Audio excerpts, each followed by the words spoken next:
bienvenido una vez más a mi devocional en casa.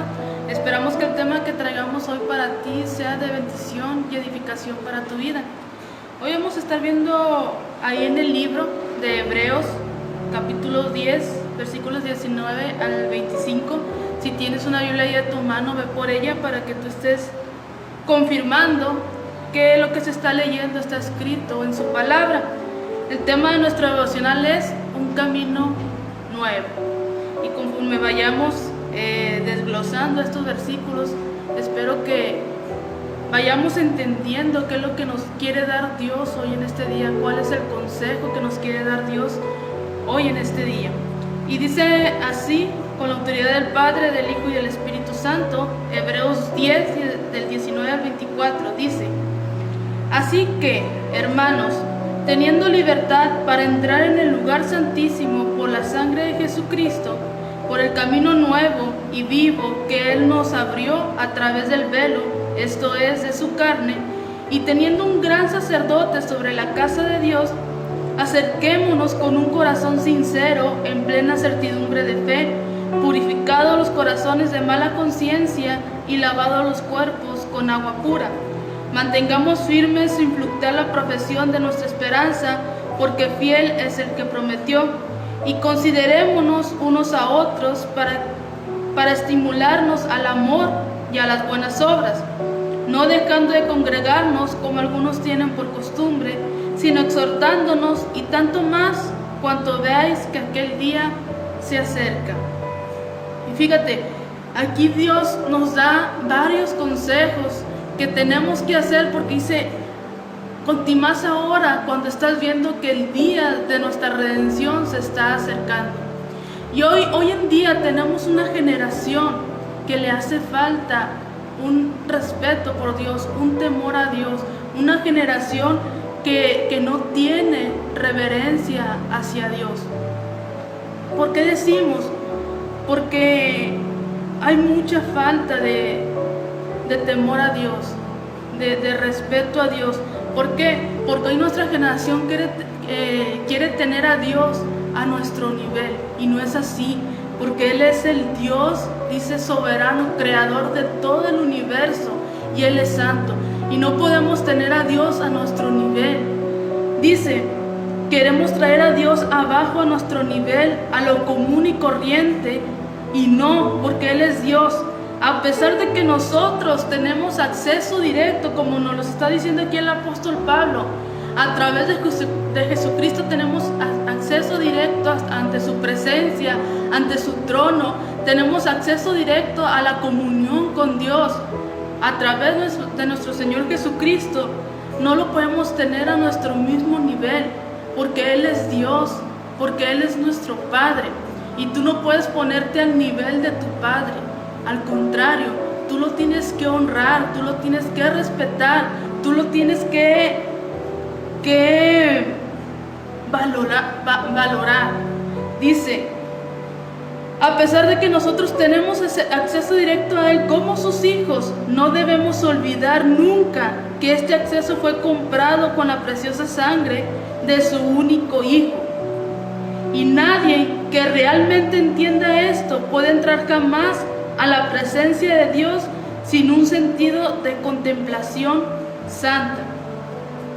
Muchas veces oímos decir, es que yo puedo entrar a la presencia de Dios, pero cuando vemos la actitud de esa persona, cuando vemos sus actos, no van conforme a los mandamientos de Dios, tú no puedes decir que estás dentro de la presencia de Dios, porque más adelante vamos a ver qué es lo que se tenía que hacer, o qué es lo que tenía que hacer el pueblo de Israel para poder entrar en la presencia de Dios.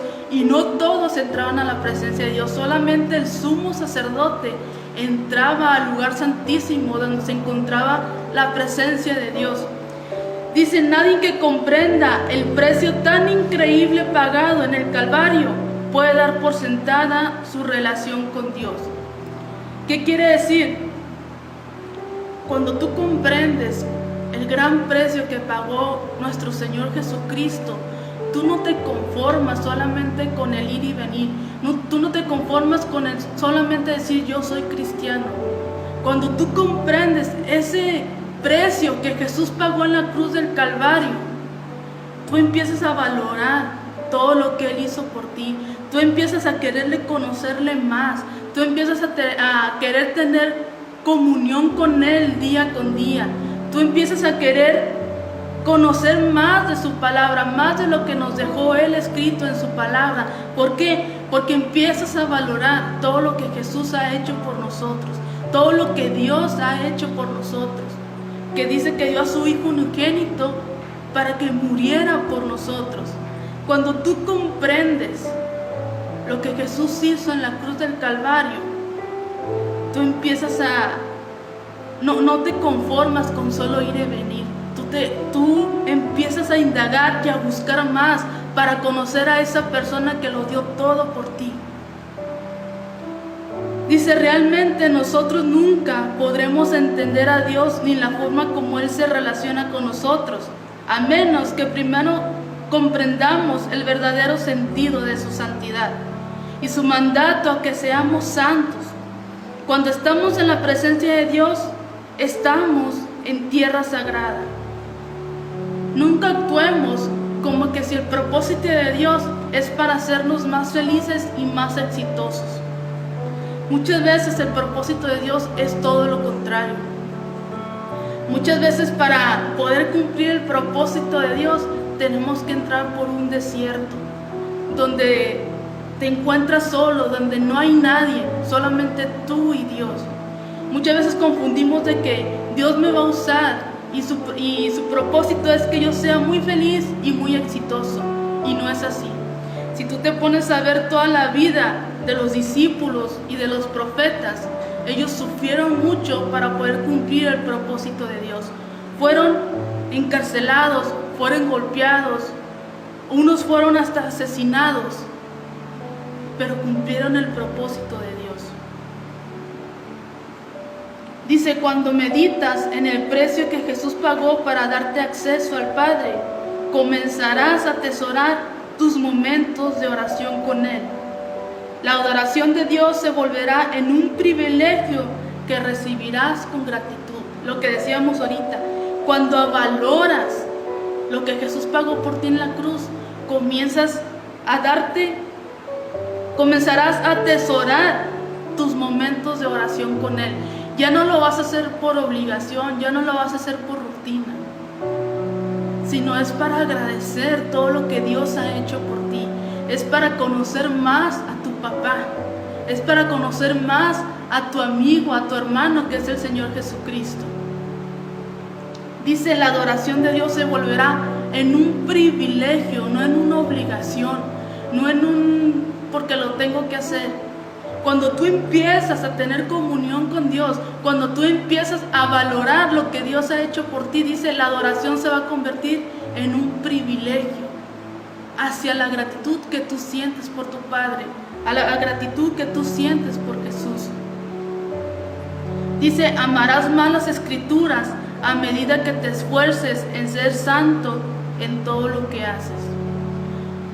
Cuando uno toma la decisión de seguir a Dios, empiezas a amar las Escrituras y no se te va haciendo difícil, no se te va haciendo una carga, no se te va haciendo una obligación, no se te va haciendo una rutina el ir poniendo por obra cada uno de sus mandamientos o cada una de las cosas, de las predicaciones, de las enseñanzas que tú enseñas.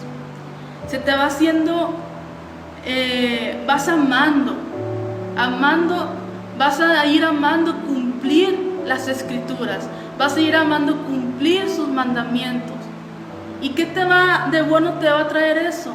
Que vas a ir creciendo, vas a ir madurando espiritualmente y vas a ir siendo santo. Dice él, sed santos como yo soy santo, o sed imitadores de mí, como yo lo soy de mi Padre.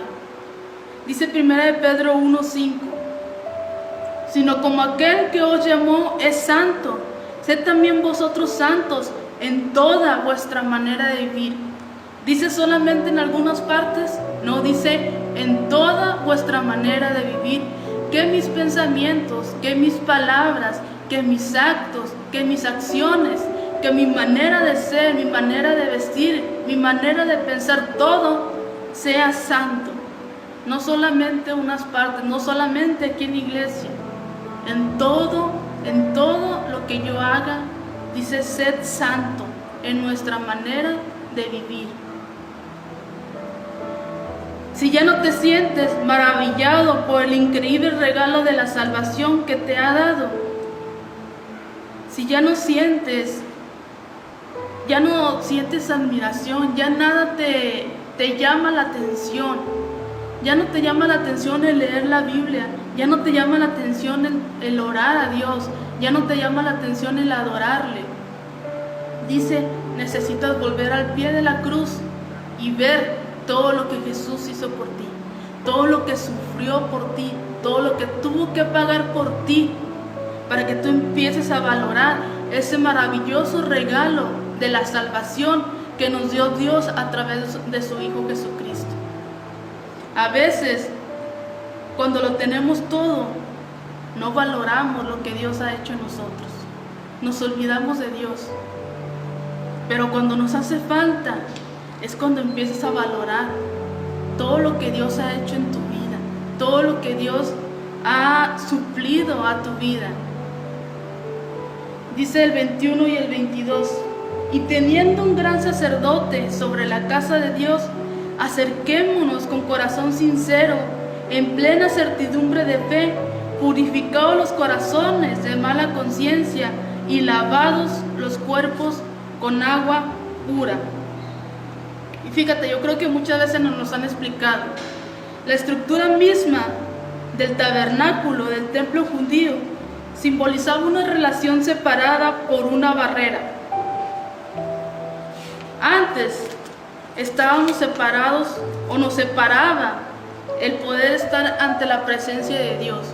Antes había una barrera que separaba al pueblo de Israel para poder estar en la presencia de Dios. Y el tabernáculo estaba estructurado en 3 partes, que era el atrio exterior, donde se encontraba toda la gente que adoraba a Dios, donde se encontraba todo el pueblo de Dios. Después se encontraba el lugar santo, donde los sacerdotes trabajaban, donde los sacerdotes ministraban. Y después se encontraba el lugar santísimo, donde se encontraba la presencia de Dios. Y había una enorme cortina pesada que separaba al lugar santo y al lugar santísimo. Y fue esa misma cortina la que se rasgó cuando Jesús fue crucificado en la cruz del Calvario. Dice, una enorme y pesada cortina separaba el lugar santo del lugar santísimo. Solo el sumo sacerdote le estaba permitido entrar más allá de la cortina una vez al año. Solo una vez al año el sumo sacerdote podía entrar al lugar santísimo para ofrecer sacrificio por el perdón de todo el pueblo de Israel, de toda la gente que traía sus corderos. Solamente una vez al año podía entrar a la presencia de Dios, porque lo separaba esa cortina. Antes estaba esa barrera que no permitía entrar, no le permitía a todos tener acceso a la presencia de Dios. Dice, fue esta cortina la que milagrosamente se rasgó en 2 cuando murió en la cruz. La cortina simbolizaba la separación entre Dios y la nación de Israel. Pero la muerte de Jesús en la cruz abrió el camino para que todos pudiéramos tener acceso ante la presencia de Dios, para que todos pudiéramos acceder a la presencia de Dios. Fue Jesús quien rompió esa cortina, quien rompió ese velo, para que no nada más el sumo sacerdote, sino que todo aquel que en él crea pudiera entrar a la presencia de Dios. Dice, ahora podemos entrar directamente a la presencia de Dios, al lugar santísimo, por medio de Jesús. Tú tienes acceso total a Dios todos los días y a toda hora, no solamente una vez al año. Hoy podemos tener acceso a la hora que nosotros queramos, a la hora que nosotros quieramos entrar a la presencia de Dios. todos los días, todos los años.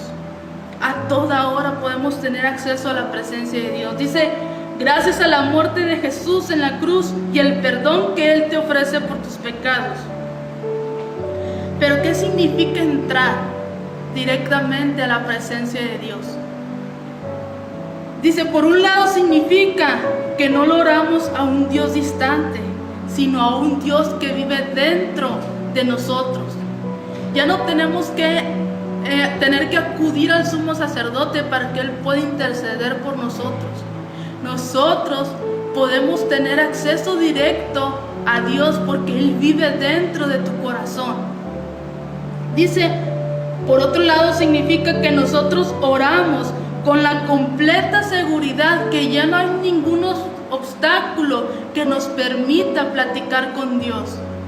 ¿Te das cuenta lo que Jesús hizo en la cruz del Calvario? No solamente murió por nosotros y ya. Él hizo que nosotros tuviéramos acceso directo a nuestro Padre, a nuestro Papá. Dice, y por último, significa que nosotros podemos experimentar su presencia si se lo pedimos. En vez de conocerlo como el papá de alguien más, nosotros podemos sentarnos en su regazo con la seguridad que seremos muy bien recibidos. Ya no lo vamos a conocer como el papá de alguien más, sino como nuestro papá. Y tenemos la seguridad de que Él siempre nos va a recibir cada vez que acudamos ante su presencia. Así que no dejes que ninguna barrera se interponga entre tu Padre Santo y tú. Dice, la esperanza en la vida cristiana no es una ilusión, es una expectativa confiada. Pero ¿qué pasa? Que a veces los cristianos dicen, está personalmente relacionada con el Señor del universo que es soberano. No solo sobre la creación, sino también sobre cada circunstancia que experimentamos. Nosotros podemos vivir confiados que nuestra esperanza está puesta en aquel que es fiel. Cuando Dios habla, su palabra se cumple. Cuando Dios promete algo, Él lo va a cumplir. Dice en Isaías 55:11, mi palabra, cuando sale de mi boca, no vuelve a mí vacía, sino que hace todo lo que yo quiero y tiene éxito en todo aquello para lo cual la envié. Cuando Dios te da una palabra, confía plenamente en que Él la va a cumplir. Confía en que Él no se va a arrepentir. Si Él te da una promesa, Él la va a cumplir. Dice en Marcos 10, 29 al 30, Jesús dice, no hay nadie que por causa de mí del Evangelio haya dejado casa, hermanos, hermanas, madre, padre, hijos o tierras, que ahora en este tiempo no reciba, aunque con persecuciones, 100 veces más casas, hermanos, hermanas, madres, hijos y tierras, y en el tiempo venidero la vida eterna. Tengámonos en cuenta unos a otros, a fin de estimularnos el amor y a las buenas obras. ¿Sabías que el anhelo del corazón humano, su anhelo es ser apreciado, ser amado, ser querido? El autor de Hebreos nos estimula a darle aliento a otros y nos exhorta a animarles, a edificarles en la fe. Dice, nos exhorta a reconfortarnos unos a otros en la fe. Tus palabras inspiran confianza en Dios. Mostrar amor y apoyo. Tus palabras consolarán al abatido y fortalecerán al cansado. Así que pregúntale a Dios que te muestre quién necesita aliento hoy, quién necesita ser edificado hoy, quién necesita una palabra de aliento, un abrazo, o quién necesita consuelo. Así como Jesús rompió esa barrera para que nosotros tengamos comunión con nuestro Padre y podamos acceder a Él cuando nos encontremos abatidos, cuando nos encontremos tristes, cuando nos encontremos desanimados. y Él te da una palabra de consuelo, una palabra que te fortalece. Así, hazlo tú. Pregúntale a Dios quién necesita una palabra de consuelo, quién necesita ser edificado, para que seas tú esa persona por la cual esa persona puede ser edificada. Así que llévate este consejo de la palabra de Dios y espero que no solamente sea de edificación para tu vida, sino que tú también lo puedas usar para edificar a alguien más. Y si quieres seguir escuchando más devocionales y predicaciones, siguen a nuestras redes sociales. Dios te bendiga.